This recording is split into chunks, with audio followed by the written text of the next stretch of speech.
Premier League 2017, Crystal Palace vs AFC Bournemouth, 2-2, all goals and highlights.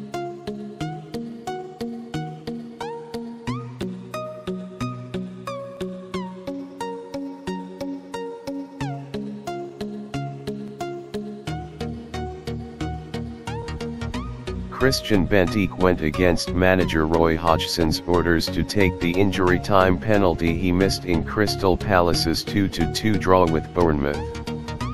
Cherries goalkeeper Asmir Begovic pushed away Benteke's weak effort as a roller coaster encounter ended with the points shared. Palace boss Hodgson said, "It was a unilateral decision, no one on our team was able to wrest the ball from him." The visitors had taken the lead when Jermaine Defoe fired low into the bottom corner from Andrew Sermon's cross. But Palace roared back with 2 goals in 3 minutes. Luka Milivojevic, who initially lined up the injury time spot kick, buried a penalty awarded for a foul on Wilfried Zaha, before Scott Dan steered home Johan Cabet's ball across the face of goal. Defoe's second, a superb, dipping half-volley, sent the teams to the break-even. There were no goals in the second half, but no let-up in the entertainment either. Palace finished the stronger, with Dan stabbing over and Benteke squandering his chance from 12 yards.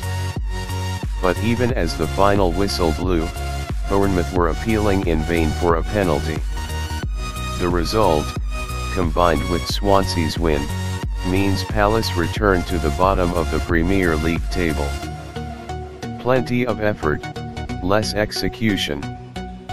Palace's Premier League season began with 7 straight defeats. Bournemouth started with 4 successive losses. Both have since improved markedly and, if they replicate the appetite for the fight on display here, they are well prepared to resist relegation. With Hodgson giving Andros Townsend and Wilfried Zaha a license to roam far and wide, there will be plenty of other teams that struggle to pin down the Palace attack this season. And the former England manager will feel that, having managed 24 shots at goal to Bournemouth's 11, his side should have converted their pressure into points. But his inquest will begin with Benteke's decision to take on penalty responsibilities at the death after Milivojevic had emphatically converted in the first half. The Belgians' run-up lacked conviction and culminated in a tentative shot that was pushed away by Begovic. The £27 million striker is yet to score in 11 games this season. We the management decide who the penalty takers are, and we don't expect players to change those decisions during the course of the game, Hodgson added. We tried to shout out our instructions, they obviously didn't reach the penalty spot. Defoe continues to adapt and thrive. When Defoe returned to English football from MLS side Toronto FC 3 years ago, there were plenty who questioned whether the then 32-year-old still could cut it at the top level. 34 league goals for a Sunderland side that was relegated at the end of last season answered that question. With 35 years on the clock, the electric pace that was once the bedrock of his game has gone. Here, James Tompkins, who would not have had a chance of reeling him in a decade ago, was able to get back and make a tackle when it seemed Defoe was clean through in the first half. But Defoe's technique is still very much intact. If his first was an assured first-time finish, his second was simply sublime. There seemed little danger as he chased a bouncing ball towards the byline, but Defoe swiveled suddenly to unleash a shot over a startled Julian Speranai, under the crossbar and into the far corner from a tight angle. His 200th and 201st league goals come 17 years and 2 months after his first, scored in a third-tier match for the Cherries in October 2000, during his first stint at the club. Zaha to come under the microscope. Everton forward Umar Nice became the first Premier League player banned for diving when he was found guilty of exaggerating the effect of normal contact to win a penalty against Palace last month. Palace were the wronged on that occasion, but could be in the dock themselves after Zaha went down to win his team's first penalty. Neither the backtracking Nathan Ake nor the advancing Begovic seemed to make significant contact with the Ivory Coast international before he hit the turf. Even with repeated replays, it was difficult to untangle whether there was any deliberate attempt to trick the official, however, underlining the difficulty of such cases. Man of the match, Jermaine Defoe. He's put himself in a bit of a black hole, manager quotes. Crystal Palace manager Roy Hodgson on the injury time penalty. We expected Luka to take it, he's our designated penalty taker.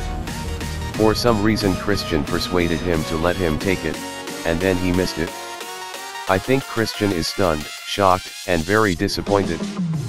But I actually thought he played well, that's the best I've seen him play in a Palace shirt in my time here. It's a great disappointment.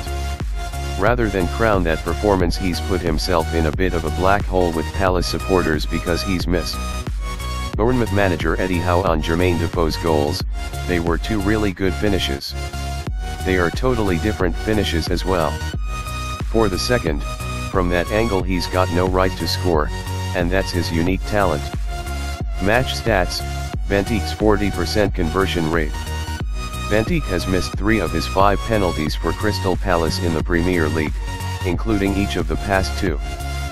Palace have drawn 3 consecutive games in the Premier League for the first time since May 2005, when they were managed by Ian Dowie. Bournemouth have dropped 10 points from winning positions in the Premier League this term, a joint high alongside Watford and West Brom, also 10. Defoe has netted 9 goals in his past 10 league appearances against Palace, scoring in each of his past 3 games at Selhurst Park. Defoe has scored twice in each of his past 3 Premier League appearances against Palace, his longest such run against a single opponent. There were just 7 minutes and 9 seconds between Palace equalising, Milivojevic going 2-1 ahead, Dan, and Bournemouth making it 2-2, Defoe. Dan is the first central defender to score in 4 consecutive Premier League games against the same opponent. Bournemouth's opener was their first goal in the opening 10 minutes of a Premier League game this season. What's next? Crystal Palace play Watford at home on Tuesday before playing Leicester on Saturday. Bournemouth travel to Manchester United on Wednesday before entertaining Liverpool the following Sunday. Thank you for watching. Please subscribe and share if you like.